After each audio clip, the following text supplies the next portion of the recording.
जय जोहार संगवारी मन, आप मन सबके आपके अपन परिवार आसमा सिविल एकेडमी के डेली करेंट अफेयर मां मैं इशार अहमद आप मन सबके जोहार स्वागत करत हूं और आप मन सबला स्वतंत्रता दिवस के ढेर सारी शुभकामनाएं। और आज हम मन जो है पढ़बो 15 अगस्त के इंपॉर्टेंट करेंट अफेयर ला। तो चला स्टार्ट करथन और चैनल में नवा हो तो फटाक से स्टार्ट कर लेवा भैया, मतलब सब्सक्राइब कर लेवा।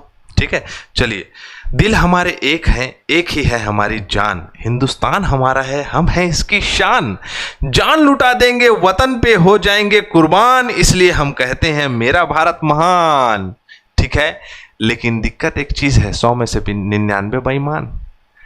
तो बात ऐसी है, मजाक किया हूं, लेकिन ये जो 100 में से 99 बेईमान वाली जो बात कही है उसको सिर्फ हम युवा हटा सकते हैं। और अपने लगन और समर्पण के साथ आप ऐसे ही पढ़ाई करते रहिए और मेरे प्रिय साथियों अपने लक्ष्य को प्राप्त करिए। आसमा सिविल एकेडमी ये कामना करता है कि जल्द से जल्द आप सरकारी नौकरी प्राप्त कर पाए। नृपति भूषण बस्तर छिंदक नागवंश के प्रथम शासक का नाम था। आइए इनके बारे में पढ़ें। नृपति भूषण छिंदक नागवंश के बारे में सबसे पहले पढ़ते हैं। छिंदक नागवंश 4वीं शताब्दी ईस्वी में गुप्तों से पराजित होने के पश्चात विंध्य क्षेत्र में से तेलंगाना चले गए, जिसकी एक शाखा बस्तर के चक्रकोट में शासन करी 1023 से 1324 ईस्वी तक। बताया चक्रकोट भ्रमरकोट या बारसूर कहा जाता है। राजधानी इनकी बारसूर थी, है ना, कहा जाता नहीं है, भ्रमरकोट और बारसूर में इन्होंने शासन किया। दंतेवाड़ा, बारसूर, भोगवती पुरेश्वर इनकी उपाधि थी। छिंदक कुल कमल भारकर, छिंदक कुल तिलक इनकी पदवी थी। सर्प चिन्ह इनका ध्वज था। राजकीय चिन्ह बाघ व उसके शावक। मुद्रा छिंदक नागवंशियों ने 28 स्वर्ण मुद्राएं प्राप्त हुई है इनकी 1957 में। विशेष छिंदक नागवंशी अपने सिंधु घाटी सभ्यता से आए हुए जन संबोधित करते थे, बोलते थे हम सिंधु घाटी सभ्यता से आए हैं। सब पार हो गए, इन्हीं लोग बच गए थे। ठीक है, नहीं भाई किसी को मतलब वो नहीं करते, लेकिन बताते हैं, ऐसा याद करने के लिए निमोनिक टेक्निक है। नृपति भूषण छिंदक नागवंश के प्रथम शासक थे। एर्राकोट से प्राप्त तेलुगु शिलालेख से इनकी जानकारी मिलती है। ऐतिहासिकता की बात करें, यह संभावना व्यक्त की जाती है कि 1023 ईस्वी में नृपति भूषण चोल राजा राजेंद्र प्रथम के साथ बस्तर आए थे। अब बाद में यही छिंदक नागवंश बना लिया इन्होंने, ऐसा कहा जाता है। हाल ही में छत्तीसगढ़ में राष्ट्रीय औषधि मूल्य निर्धारण प्राधिकरण में दवा कीमतों में पारदर्शिता लाने के लिए उपभोक्ताओं को सशक्त बनाने के लिए कौन सा मोबाइल ऐप लॉन्च किया है, बताओ जल्दी से। फार्मा सही दाम, ये वाला ऐप डाउनलोड हो गया है। अब क्या है समझाता हूं पेज में आने के बाद।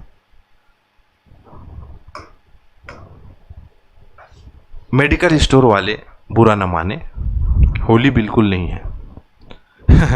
बात ऐसी है कि जो एमआरपी होता है किसी भी दवा में, उस एमआरपी में बहुत ज़्यादा छूट होती है।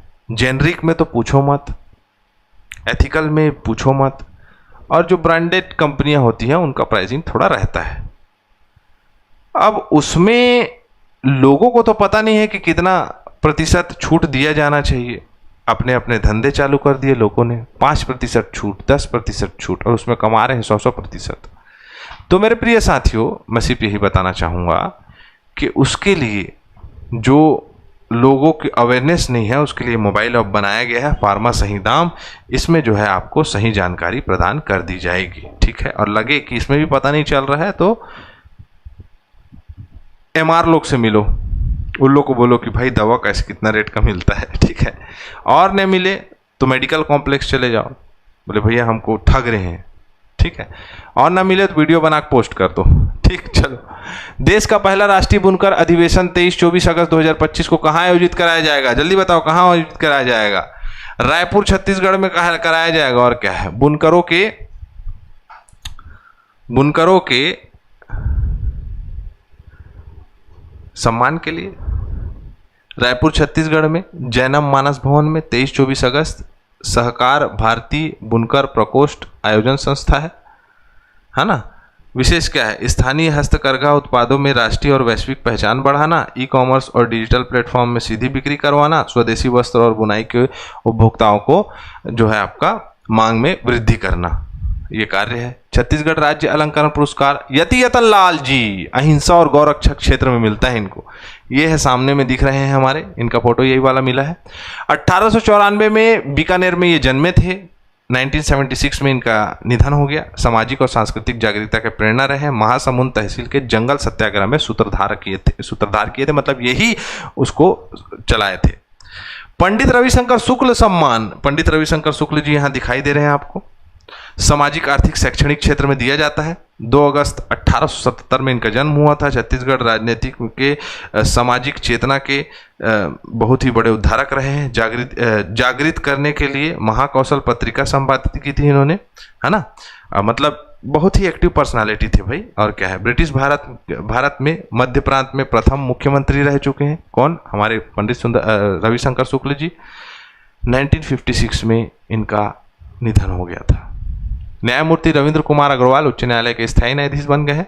मोर चिन्हारी भवन बनाया जाएगा उत्तर प्रदेश, तेलंगाना, उड़ीसा, गुजरात, महाराष्ट्र में मजदूरों के लिए।